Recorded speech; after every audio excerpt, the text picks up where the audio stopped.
আলেমরা জেল খেটেছেন, জুলুম আর নির্যাতনের শিকার হয়েছেন বিভিন্নভাবে। এমনকি আমিও 20 মে বিভিন্ন সংস্থা হয়রানির শিকার হয়ে লন্ডনে চলে যাই। গত 20 মে কথা বলেছি, আমি চাই সামনের সরকার হবে ইসলাম। মুফতি আমির রহমতুল্লাহ আলাইহি সবসময় একটা কথা বলতেন, আল্লাহ ইসলামের পক্ষে সরকার দিন। তো আমার আজকে এই মাহফিল থেকে একটা কথাই সর্বশেষ থাকবে, সামনের সরকার হবে ইসলামের, সামনের সরকার হবে ওলামায়ে কেরামের, সামনের সরকার হবে কোরআনের, সামনের সরকার হবে কোরআন সুন্নাহ যারা বাস্তবায়ন করতে চায় তাদের। আমরা স্বাধীনতার 50 বছর পেরিয়ে গিয়েছে, যারা যখন এসেছে তাদেরকে দেখেছি কোরআনের উপর নির্যাতন করতে, আনন্দের উপর নির্যাতন করতে, ইসলামকে কোণঠাসা করে দিতে। সামনে আর আমরা এটা চাই না।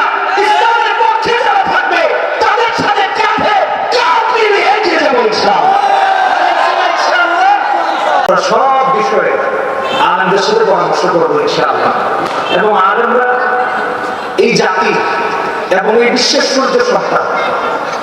আপনি পৃথিবীর যেখানে যান, আল্লাহ আমাকে অনেক দেশে নিয়েছেন। এই কয়েকদিন আগে 4টা দেশ ঘুরে আসছে, পৃথিবীর সবচেয়ে উন্নত দেশ 4টা ঘুরে আসছে, সারা পৃথিবীর উন্নত 4টা দেশ ঘুরে আসছে। আমি দেখেছি পৃথিবীর যেখানে হক্কানি আলেমরা আছেন তাদের চেয়ে সবচেয়ে ভালো মানুষ পৃথিবীতে আপনি পাবেন। চুরির সাথে জড়িত নাই, মাদকের সাথে জড়িত নাই, মিথ্যার সাথে জড়িত নাই, অর্থ পাচারের সাথে জড়িত নাই, অস্ত্র চোরাকারবারির সাথে জড়িত নাই। এমনকি আজকে হাজার হাজার কোটি টাকা কোনো হক্কানি আলেমরা পাচার করে, অন্যরা পাচার করেছে যুগে যুগে, এটা আপনারা দেখেছেন। এটা আমার শুধু কথা, আল্লাহ তাআলা কোরআনে যেমন বলেছেন, নবীজি হাদিসেও বলেছেন। আমি সময় থাকলে আরো বুখারী হাদিসে 5070 নম্বর হাদিসে এসেছে, খায়রুকুম মান তাআল্লামাল কুরআন ওয়া আল্লামা, যে কোরআন শেখে এবং শেখায় এরা জাতির সর্বোৎকৃষ্ট মানুষ। এদের চেয়ে শ্রেষ্ঠ আর কেউ নেই।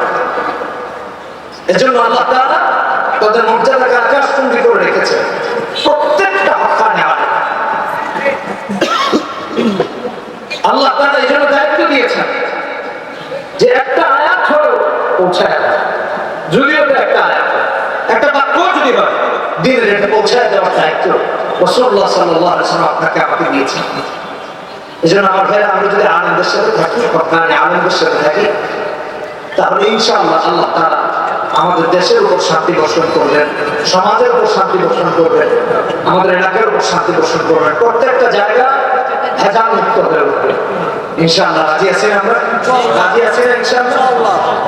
আল্লাহ রাব্বুল আলামিন আমাদেরকে তৌফিক দান করুন।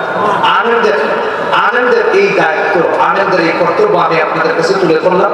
আপনারা যদি তাদের সাথে সঙ্গ দেন, ইনশাআল্লাহ সমাজ সুন্দর হবে, এলাকা সুন্দর হবে, আমরা আরো এগিয়ে যেতে পারবো। আল্লাহ যদি আমাদেরকে তৌফিক দান করেন। ছোট্ট 2-4টা আরেকটু কথা বলি। দেখেন, বিগত 17 বছরে আমি এই তথ্যটা জানতাম না যে ঢাকা বিশ্ববিদ্যালয়ের একটা মসজিদে উঁচু আওয়াজে আযান দিতে দেওয়া হবে। আপনারা দেখেছেন পত্র-পত্রিকা, এটা আমাদের দেশে কখনো কাম্য না। গত রমজানে ঢাকা বিশ্ববিদ্যালয়ের কোরআন তেলাওয়াতে আক্রমণ করা হয়েছে, কোরআনকে রক্তাক্ত করা হয়েছে। এর চেয়ে লজ্জার আর কিছু হতে পারে। আলেমরা জেল খেটেছেন, জুলুম আর নির্যাতনের শিকার হয়েছেন বিভিন্নভাবে। এমনকি আমিও 20 মে বিভিন্ন সংস্থা হয়রানির শিকার হয়ে লন্ডনে চলে যাই। গত 20 মে কথা বলেছি, আমি চাই সামনের সরকার হবে ইসলাম। মুফতি আমির রহমতুল্লাহ আলাইহি সবসময় একটা কথা বলতেন, আল্লাহ ইসলামের পক্ষে সরকার দিন। তো আমার আজকে এই মাহফিল থেকে একটা কথাই সর্বশেষ থাকবে, সামনের সরকার হবে ইসলামের, সামনের সরকার হবে ওলামায়ে কেরামের, সামনের সরকার হবে কোরআনের, সামনের সরকার হবে কোরআন সুন্নাহ যারা বাস্তবায়ন করতে চায় তাদের।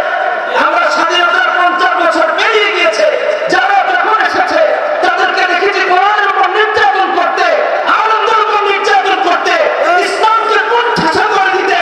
সামনে আর আমরা এটা চাই না। ইসলামের পক্ষে যারা থাকবে তাদের সাথে কাঁধে কাঁধ মিলিয়ে এগিয়ে যাবো ইনশাআল্লাহ। আল্লাহ আমাদের সবাইকে করুন, হাত করে ওয়াদা করুন।